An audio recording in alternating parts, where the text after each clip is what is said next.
Friend, welcome to my law class. विधिनिष्ठ अनुतोष अधिनियम 1963 क्रमांक 47। जैसे कि विधिनिष्ठ का मतलब होता है निश्चित कोई वस्तु या संपत्ति, और अनुतोष का मतलब रिलीफ का मतलब होता है नुकसानी के बदले में मिलने वाला उपचार। जैसे कि विधिनिष्ठ अनुतोष अधिनियम 1963 के अंतर्गत दो अनुतोष दिए गए हैं। जैसे भाग 2 में विधिनिष्ठ अनुतोष और भाग 3 में निवारक अनुतोष दिया गया है। जैसे कि विधिनिष्ठ अनुतोष निम्नलिखित है। जैसे कि पहला संपत्ति के कब्जे का प्रत्युदाहरण अध्याय 1, दूसरा है संविदा के विधिनिष्ठ पालन अध्याय 2, तीसरा लिखत की परिशुद्धि अध्याय 3, संविदाओं का विखंडन अध्याय 4, पांचवा है लिखत का रद्दकरण अध्याय 5 और छठवा है घोषणात्मक डिक्रियों का अध्याय 6।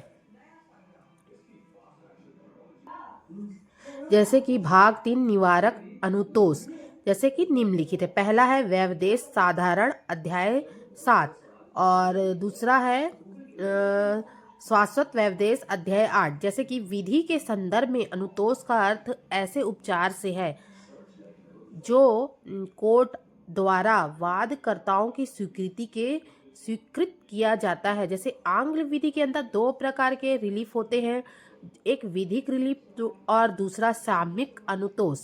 विधिक अनुतोष के अंतर्गत वे समस्त रिलीफ आते हैं जो पहले सामान्य विधि में सम्मिलित होते थे, जबकि सामयिक अनुतोष के अंतर्गत ऐसे अनुतोष सम्मिलित हैं जो पहले कभी साम्य कोर्ट में उपलब्ध थे।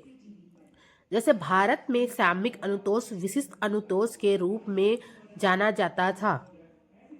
और जैसे सिविल विधि न केवल पक्षकार के अधिकारों की स्थापना करती है बल्कि उसके उल्लंघन होने पर उपचार की व्यवस्था भी करती है। भारत में विशिष्ट अनुतोष अधिनियम 1963 के अंतर्गत दो सामयिक अनुतोष है, जैसे संविदा का विधिनिष्ठ पालन और व्यापदेश। जैसे कि इसमें आगे मैं आपको इसमें भाग 1 प्रारंभिक पढ़ाने और उसका सेक्शन 1 संक्षिप्त नाम विस्तार और प्रारंभ, दूसरा है परिभाषा।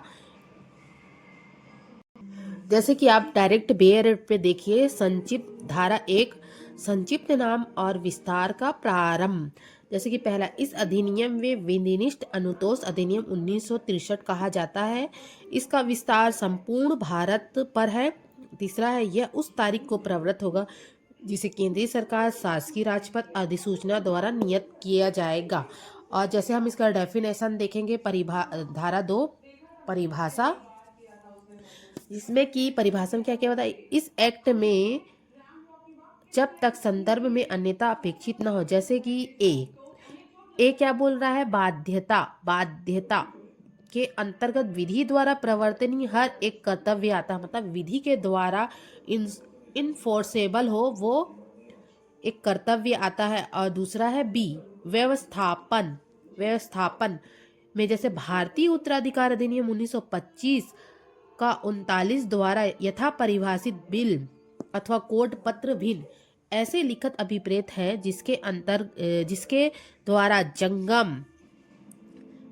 जंगम स्थावर संपत्ति को स्पॉन्डलाइज के क्रमवती हितों के गंतव्य अथवा न्यायगमन वर्णित किया जाता है या उसका वर्णित किया जाना कारित है। जैसे कि इसमें सी मतलब ग न्यास का वही अर्थ है जो भारतीय न्यास अधिनियम 1882 का 2 की धारा 3 में और उस एक्ट के अध्याय 9 के अर्थ के भीतर आने वाले न्यास प्राकृति की बाध्यता इसके अंतर्गत आती है।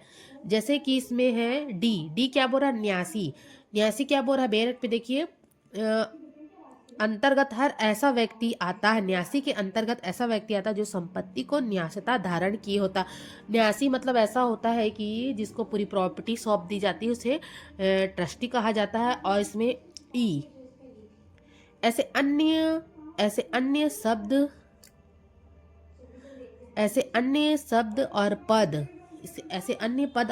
ऐतिस्मान प्रयुक्त किंतु परिभाषित नहीं है और भारतीय संविदा अधिनियम 1872 में परिभाषित है, वे ही अर्थ होंगे जो अधिनियम में उन्हें क्रमशः समानुदिष्ट है।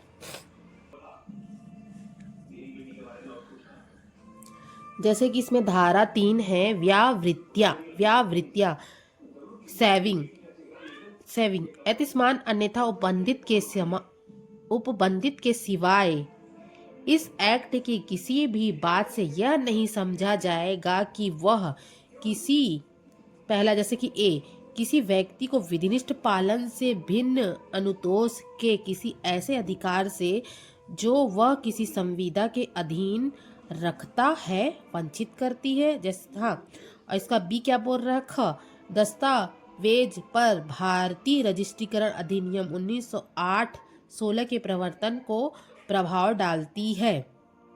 मतलब कि इस एक्ट की किसी भी बात से यह नहीं समझी जाएगी कि वह किसी व्यक्ति के विधिनिष्ठ पालन से भिन्न रिलीफ पाएगा, और दस्तावेज रजिस्ट्रीकरण अधिनियम 1908 में प्रवर्तन में प्रभाव डालती है।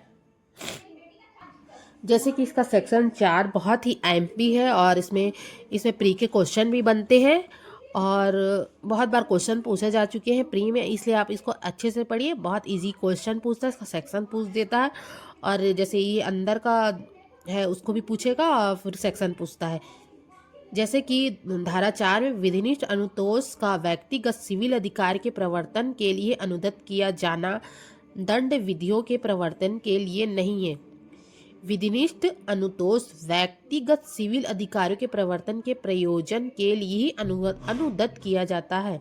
मतलब यहाँ बोला जा रहा है कि व्यक्तिगत सिविल अधिकारों का प्रवर्तन के लिए अनुदत्त किया जाता है, ना कि किसी दंड विधि के प्रवर्तन के प्रयोजन मात्र के लिए किया जाता है।